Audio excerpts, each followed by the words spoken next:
Welcome to Putback with Ian Begley. Today I am joined by two great guests. We have John Krawczynski, a senior NBA writer who covers the Timberwolves specifically for The Athletic. And we have Lee Escobedo. Lee, longtime Knick fan, strong opinions on Knick Twitter. You can find him on the KOT show as well, Knick of Time. And before we get started, guys, remember, you can leave your questions in the replies. We'll get to some of those later in the show. And you can also catch us in podcast form wherever you download your podcasts. But let's get started, guys, with the baseline. Knicks-Timberwolves tomorrow night, first regular season game since the Karl-Anthony Towns trade. Should be a fun night for John in Minnesota. And Towns coming back home, a place where he spent 10 years, grew up in the league. I think he's looking forward to going back there and seeing friends. He said that. I don't know if he knows what to expect, but I think he's looking forward to seeing some old faces, probably John included. So I want to start with Karl. John, and I'm wondering I don't know how much you've seen of the Knicks, but you mentioned on Twitter a couple observations on Cat. What are your thoughts on what he's done so far in New York? Yeah, thanks for having me, Ian. I mean, I think, watching him, and I have paid close attention to the Knicks since this trade, trying to, kind of keep a track of everything that Cat has been doing and how he's been reacclimating and to a new place. And I think that I've found it interesting that you get people talking about, wow, he does this and he does that, and this is crazy. Look at how great his offensive skills are and how varied his talents are. And I just want to scream from the mountaintop. He's been doing this for 9 years in Minnesota. Like, this is the player that he has always been in terms of efficiency, in terms of when he plays center, really taking advantage of bigs and having his way with them from an offensive standpoint. I do think if there is one thing I noticed that is a little bit different, I do think he's playing with a little more physicality and a little more force with the Knicks. He just seems to have a 10-year pro's idea of what he wants to do.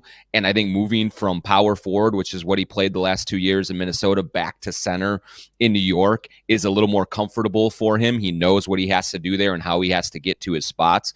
And so you're seeing the rebounding come back at a super high level. You're seeing him go to the basket with real authority and just like really embracing the newness of it and his spot in a really great Knicks offense right now. Yeah, I think he's met or exceeded anyone's expectations coming into this year so far. Lee, for you, what has surprised you when you watch Karl over this first portion of the season? Man, Ian, thanks for having me on. Appreciate you. When the trade happened, I tweeted out immediately, Dynasty, because I typically get ahead of myself. But as someone who watches Minnesota, I've always been impressed by Cat's 5-level scoring. Never really liked the criticism that he received as being soft or a passive player. And what surprised me the most in New York is the MVP candidacy.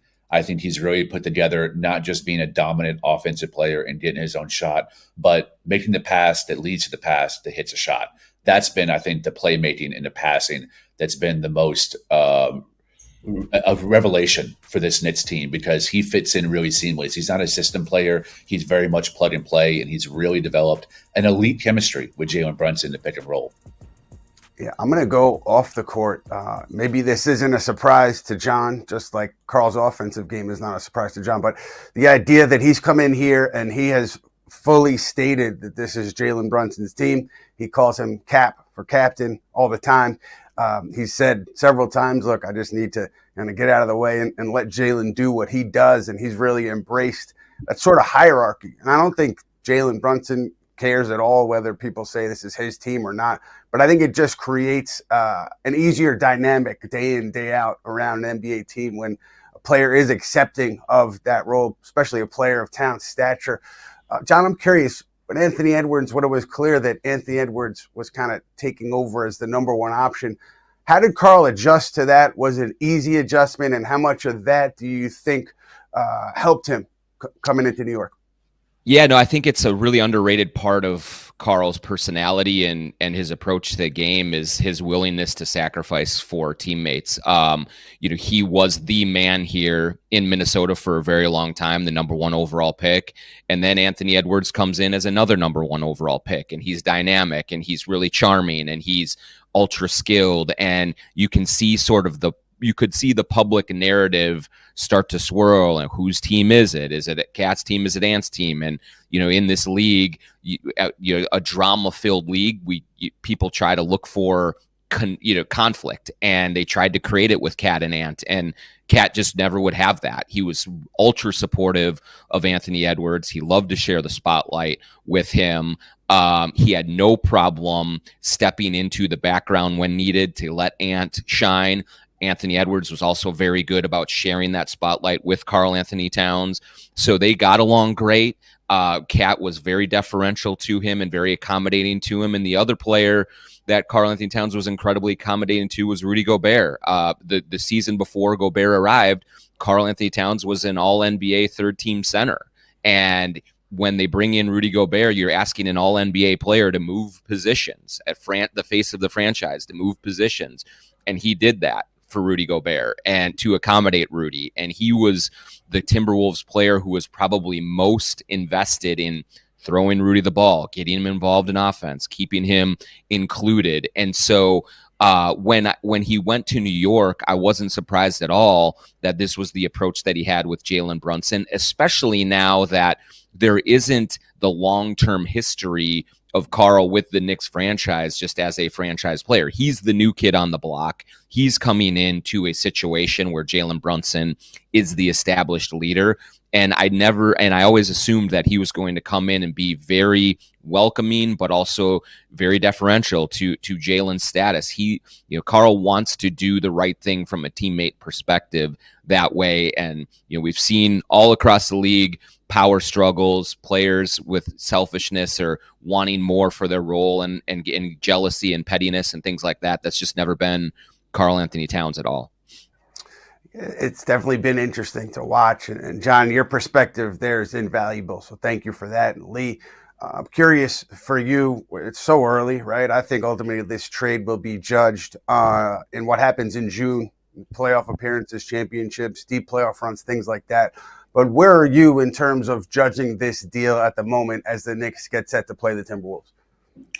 It's a home run, I think, just based on fit, as I mentioned earlier. What I like the most about Cat is he seems to be playing not just with a chip on his shoulder, but really for his mother. And he's talked about that repeatedly in post-game comments about how his mom was a Knick fan and he grew up a Knick fan. And I think that's the passion that's fueling this incredible MVP level play.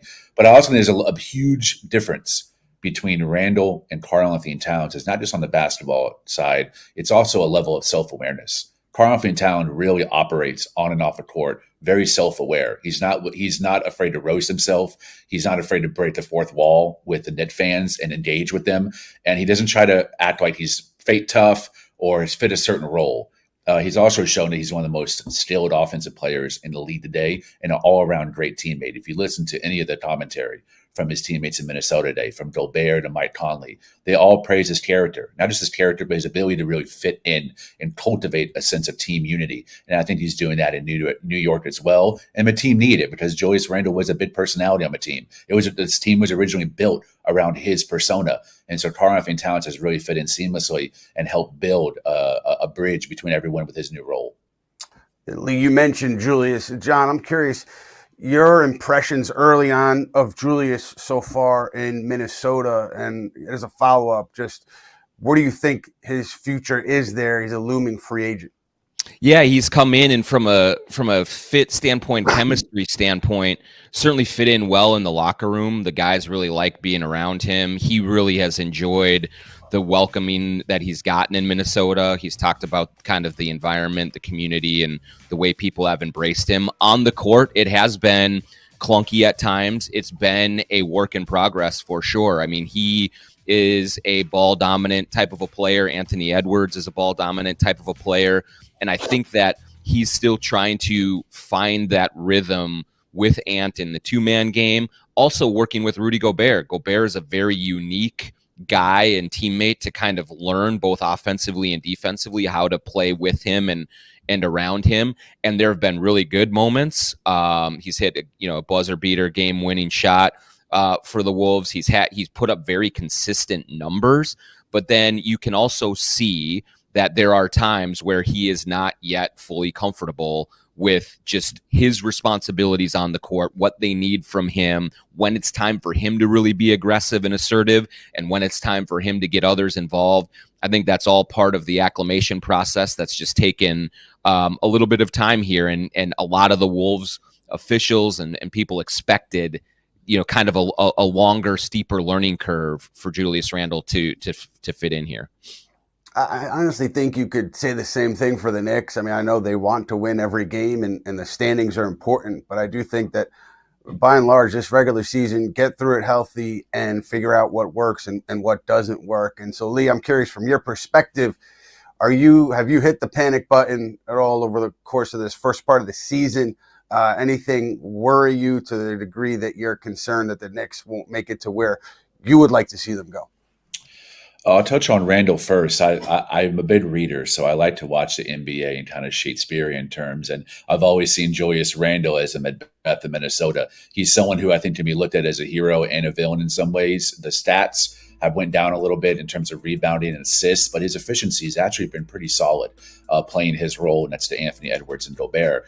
But Julius Randle, he's a very controversial player. It's not so much the ability to play offense. It's more the ball watching on defense. The lackadaisical defense is what really irritated a lot of Net fans, including myself. And I was an ardent supporter of him, both online and on the podcast. But the defense was always an issue. That's one thing about Karl-Anthony Towns that I've been surprised about is the effort on defense. He doesn't have the best timing or instincts in terms of protecting the rim, a key component of Tom Thibodeau's defensive schemes, but he's trying. And that's the only thing I've been really worried about when Karl-Anthony Towns is fit here in New York, is the rim protection and the defense in the paint. I think that's going to come with time. Getting Precious Achiuwa is going to be huge in being able to rotate and switch 2 through 5. And then to return to Mitchell Robinson will help the rim protection even more. I like those combinations of OG, Precious, and Karl-Anthony Towns on the floor. We've seen Tom Thibodeau employ that lineup a little bit, especially the Precious and Cat. The plus-minus on-off numbers are fantastic. Those are metrics that Tom Thibodeau cares about. So I think having Precious more integrated into the roster, increasing his minutes, increasing his usage and role will help alleviate some of those issues that Karl-Anthony Towns brings as a rim protector. I think the other piece of this trade, Lee, I think you might agree, that was tough for Knicks fans was Donte DiVincenzo going out after the year that he had in New York. And we talk about an acclimation process. John, I think it's fair to say that's what's happening with Donte up there at the moment. I mean, are you seeing signs that things are coming together or progress is being made with Donte and his role, or how that role might evolve? Yeah, Ian, that's honestly been the biggest surprise of this whole thing for me. Like, I expected Julius Randle to have his kind of growing pains and the issues early on as he's trying to acclimate, to a very ball dominant type of style of play into this Wolves team.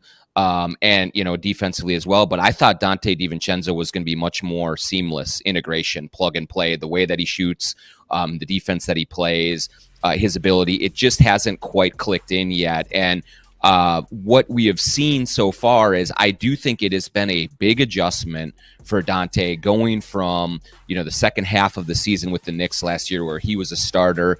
He's playing 40 minutes a night. He's getting tons of shots. He's really an integral part of that starting five, and then had huge playoff moments. And then he comes to Minnesota, and now he's coming off the bench. He's still playing a lot of minutes, 27 minutes a game or so. But he just isn't shooting like he normally does. And when a player of his shooting caliber is not knocking down shots, I think he's he's 32% this year from three, but even from the corners, it's under 30%, which is just shocking. That just tells me that this is a player still going through the mental hurdles of making that transition. Remember, guys, like this trade happened a couple of days before training camp. For all of the people involved here, there was very little time to prepare. Donte has a young child, and so he has a family, and they're moving and all that. And I think that there's a lot of hecticness that's involved. Over the last week or two, we have seen his playmaking start to lock in a little bit more. He is finding Rudy Gobert for lob passes better than he was early in the season when there were a lot more turnovers. That's been helpful. Now everyone is just waiting for the dam to finally break with his shot, and everyone believes that it will. He's just too good for it not to. But it just tells me that, again, Ian, that he's just really kind of still in the mental phase of transitioning away from that role that he had in New York to this role in Minnesota. And when he becomes a little more comfortable with it, I think that those shots will start to fall, and he'll do what he does. John, you and I saw how raw the emotions were in that preseason game, Knicks-T-Wolves. We all know what happened with Rick Brunson and Donte, and the emotions were raw then. I'm sure there's still emotions now, and I know Donte just a little bit, getting to know him a little bit from him being here. If I had to bet, I would bet that dam starts to break tomorrow night against the Knicks. I think he'll be fired up to play that game. And then just one note on Julius that I found interesting. We were talking to him when the T-Wolves were in town, and he said he is still going to be involved in the Earl Monroe school that he has put a lot of sweat equity money into over his career as a Knick, and he said he's still going to be involved in that project while in Minnesota. So I thought that was fantastic from Julius. John, I want to just follow up quickly on Donte. My understanding was that Minnesota really, really wanted Donte throughout the whole process with the talks around Karl-Anthony Towns. Was that your understanding as well? And do they still kind of feel that way about Donte? Yeah, absolutely, and you know this as well as I do, that the Knicks have been trying to engage the Timberwolves and Karl-Anthony Towns trade talks for a very long time prior to the deal actually getting done, and they were always kind of either rebuffed or really never got off the ground in terms of talks. A, because the Timberwolves were not ready to move Cat, but also B, I don't think that there was ever an offer that really enticed the Timberwolves into even engaging in discussions until just before training camp, when the Knicks finally did include Donte Divincenzo in those talks. The Wolves love his skill set. They love what he brings to the table competitively. They also really love his contract on a team that has a lot of big money deals out there. Donte is an incredible bargain when you look at what he's signed for the next several years.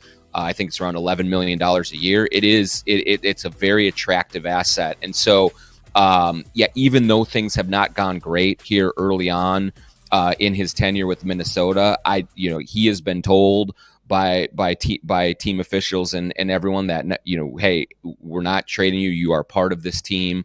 We want you to grow here and build here, and I don't anticipate that changing anytime soon. They really do believe that over the long haul, he can really be a perfect fit for what they want, and everyone is just working here to try and make sure that the learning curve is shortened a little bit, and that he, really kind of gets into a spot where he feels comfortable and can really impact games the way that he did in New York.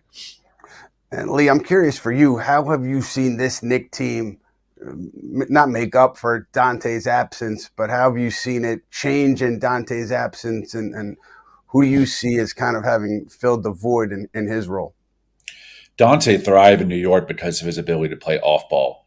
I think in Minnesota, it's been a little bit of a clunky fit. To me, the role hasn't emerged yet of what he's going to be. I think he prefers to be a starter. Obviously, John pointed out that second half of the season, he wasn't just a starter. He was a focal point in the offense. They were running a lot of pin downs and dribble handoffs for him to get open on the perimeter. In Minnesota, he's come off the bench after initially being on ball and kind of playing more of a point guard role, which is not his expertise. I hope that he's able to carve something out off the bench. It's kind of a microwave that comes in, plays the passing lanes, disrupts passes and flow and ability to hit his three-point shot. And also to the rim, his field goal percentage is down all around. So it's all about role for him. But on the Knicks side, it's all about Deuce, man. Deuce McBride has really stepped in, him and Campaign, into that catch and shoot position on the perimeter, but also knocking down mid-range shots as the fourth or fifth bailout option too. Deuce has really thrived in that capacity, as well as Josh Hart playing a lot of that chaos as a fifth starter. So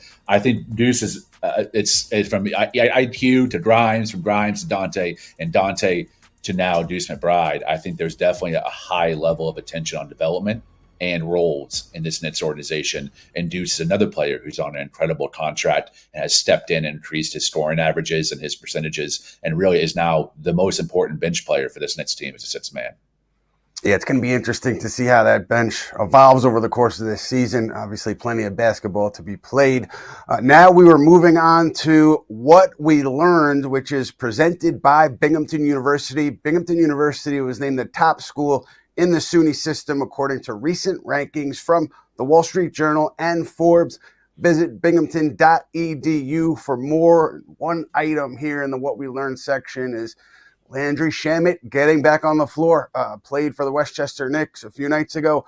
Plan is for him to go down with the team to play in that Orlando G League showcase later this week. So he's back on the floor. Knicks obviously keeping an eye on him. They waived him in the preseason because he wasn't going to be ready for a long time in the regular season because of that dislocated right shoulder. But he rehabbed with the G League club. So Knicks keeping an eye there. They can add him if they want to. They would just have to waive somebody to create the space under that second apron. So something to keep an eye on there. Well, a couple other trade notes just around the league. John, one that might be relevant to your team in the West. I'm told that the Lakers, among the players on their radar for potential trades, it includes Colin Sexton and Walker Kessler in Utah. I would expect the Jazz to get a lot of calls on Kessler, some calls on Sexton. Lakers obviously needed to do something there to get things going.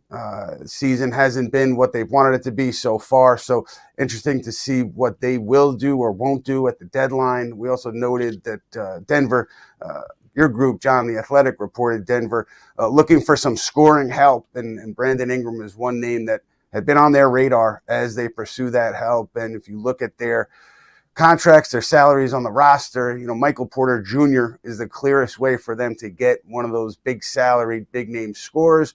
So just something to keep an eye on there with Denver as we move forward. But now we're going to take a look back, John and Lee, and we're going to look back at Zach Buckley of Bleacher Report, who really nailed the Knicks' future plans when he wrote an article in May of 2023 naming 3 realistic trades the Knicks could make. Those trades were for OG Anunoby, Mikal Bridges, and Karl-Anthony Towns. So credit to Zach Buckley for really hitting it on the head there back in May of 2023. And John, you mentioned the idea that the Knicks had engaged Minnesota pretty regularly on Karl Towns, and certainly well ahead of this past offseason. I had heard different things the previous offseason where if the Knicks put the right offer on the table, they thought that they might be able to get Karl.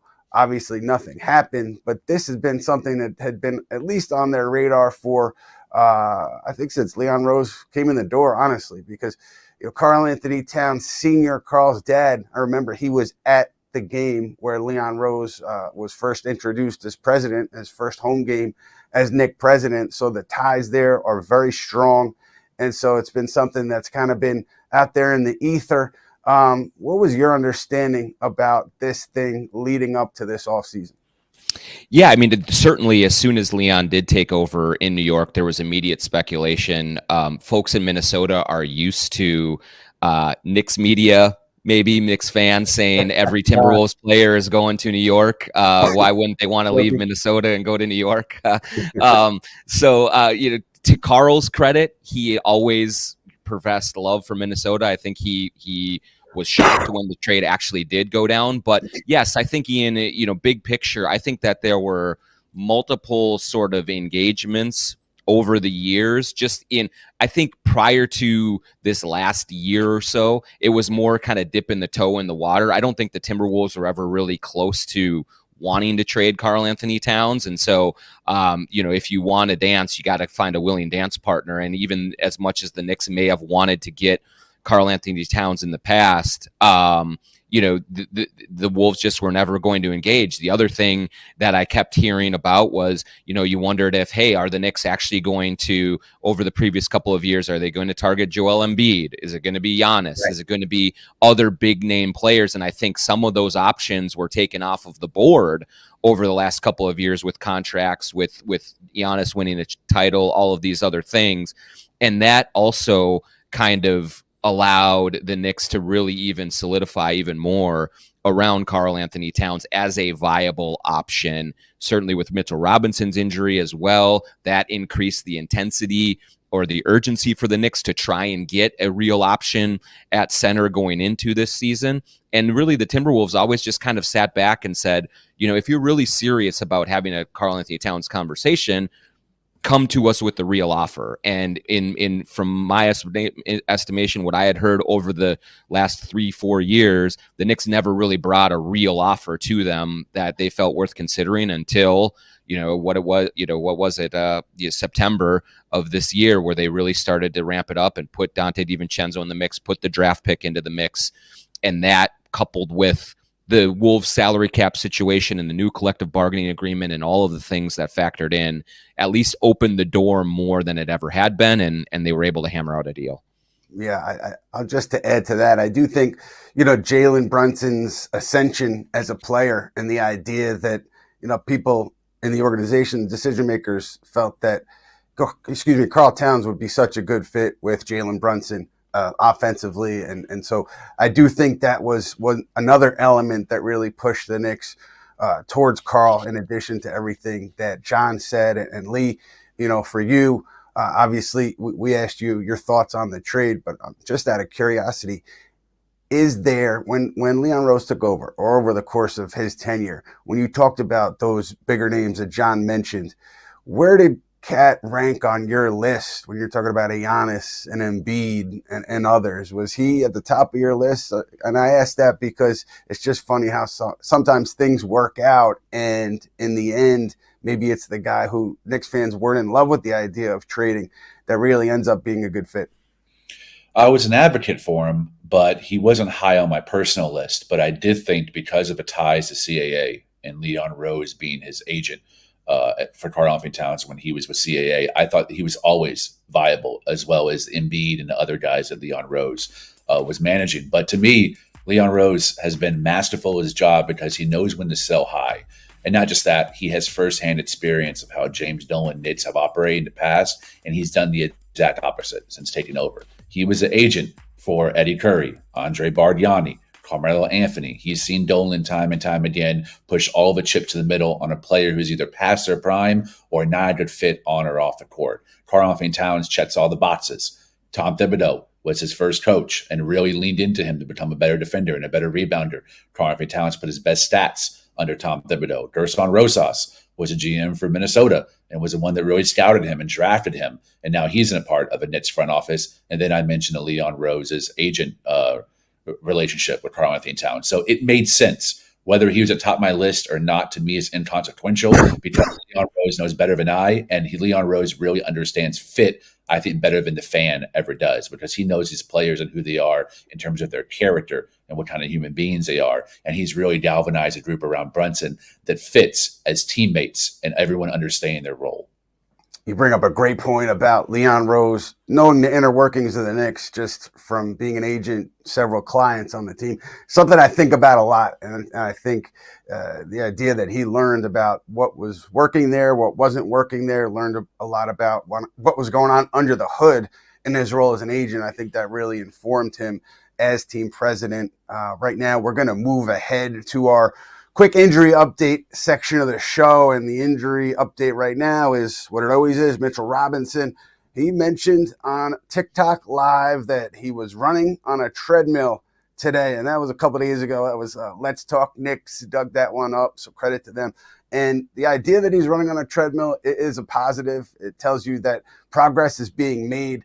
The big hurdle, obviously, would be sprinting and then getting cleared to practice, taking contact. And the idea we haven't been there tells you we're still weeks away from seeing Mitchell Robinson back on the floor in a game. So it's just interesting for the Knicks, because they have to determine if and when Robinson can come back, and is he going to be able to perform at the level where they're going to need him to perform? And if they determine the answer is no, how do you approach the trade deadline? So a lot of moving parts there for the Knicks with regards to Mitchell Robinson's injury, but steady progress. And now we are going to hit the talkback section of the program where we take questions from you guys out there who are watching the show and interacting with us. And we're going to start with my buddy Jay from East New York on YouTube. He wants to know, shout out to the panel. Well, first of all, he says, hey, fellas, shout out to the panel. Thank you, Jay.